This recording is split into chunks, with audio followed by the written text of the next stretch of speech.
Steve here, welcome to part 4 of my build of a Martin Finney7 as it is now, 7mm O gauge, 1928 corridor tender, which can be built for the A3 or modified to the A4. So mine's for a Finney A4, which I haven't built yet but will build. Probably going to be Sir Nigel Gresley in glorious BR green. Anyway, so I've built this, and it says to build the basic subframe, the outside chassis. What I'm going to do now, I'm going to leave this, go back to this. I'm going to add all the brakes, so and make sure it all fits. So the other thing is, what I'll do is I'll read through the instructions and pull all the parts for the brakes, get them all here so I know exactly what I'm doing. So that's it. The other thing I was thinking of is these compensation beams. Simply, there's 3 of them. This is the front pair, so it's got a central one. There's 2 beams together, and they just bear down on the wheels, and the wheels can move up and down.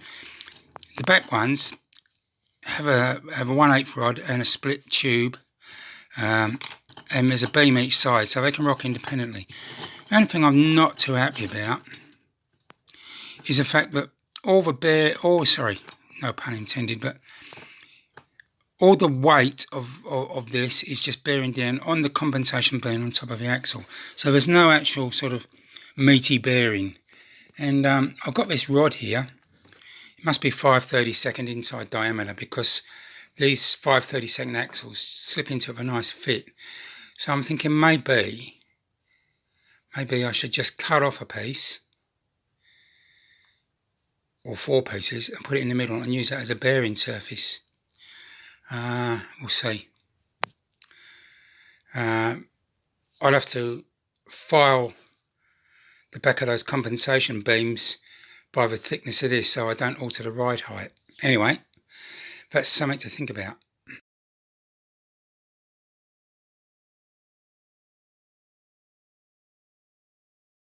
Well, what can I say? I started on the brakes following the instructions. I'll show you what I've done so far. I put these cross shafts in, they're soldered in. You can make them as stubs, but I like going straight across, because that way there's a bit more strength. If you do that, you've got to file down the top of these compensation beams, because they just foul it. You can see where I've cut one down there. I just use a Dremel on one of those grinding discs. You only have to take 1mm off. So I've done that. The cross shafts are in. The other thing I've done, I've got some brake shoes on. There's 3 different types of brake shoes. The first one, it's got like 2 holes in the bottom. The second one is different, but 3 and 4, axles 3 and 4 are the same. Now these are laminates, so you've got to make sure these are right. They're handed, so you've got to take a bit of care. So what I'm going to do is I'm going to solder. Well, I've got some solder paste. So I'm just going to put that on and then heat it up and join them together. Be a lot easier. I'm actually bought haven't got it yet. I bought a resistance soldering unit, so that will make life a bit easier. The other things I've done, these are laminates. I've joined those together, same sort of deal. I've cut that out. These are laminates too. So I've got all the parts cut out. It's just assembling it now. Well, I've made up 2 of these brakes already. I've got 2 more to go. I've got 2 parts here. So what I'll do, they almost fit in there now, haven't they? So what I've got to do first, these have got a little like I suppose it's supposed to be like a bolt. So I use one of these, like a guillotine. You just drop it. But sometimes I think it doesn't work as well as I'd like it to. So what I do is I hold it like this. I've got a hammer. Oh, if I had a hammer and I just give it a little, nothing too violent, I shall punch a damn hole right through it.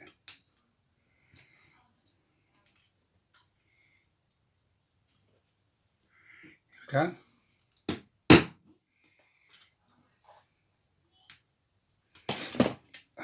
I'll wiggle these bits off, because once they're together,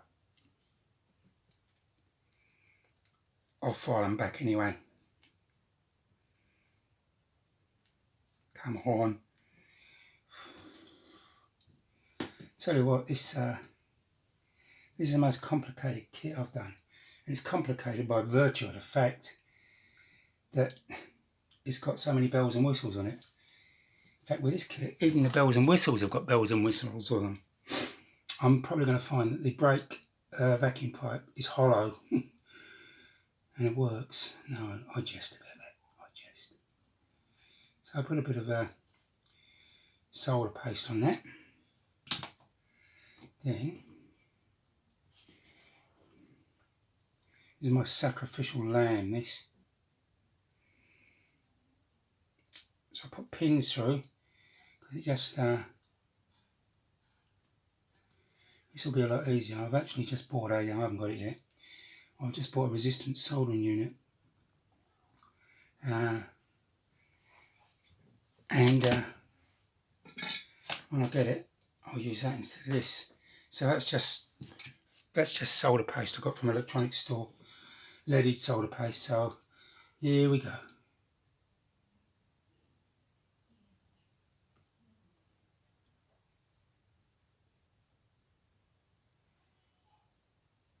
You can't see, there's a bit of smoke coming off of that.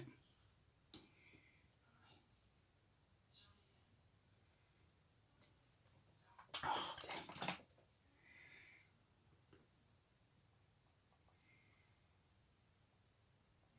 And the smoke is not, well, it could be the wood burning, but hopefully it's the solder melting.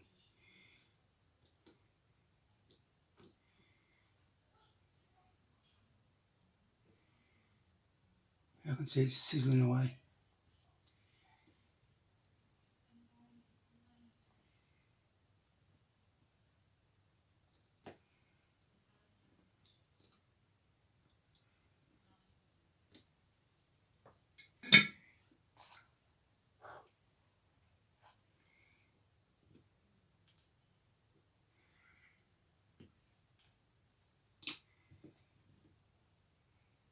Ow, ow, ow, ow, ow.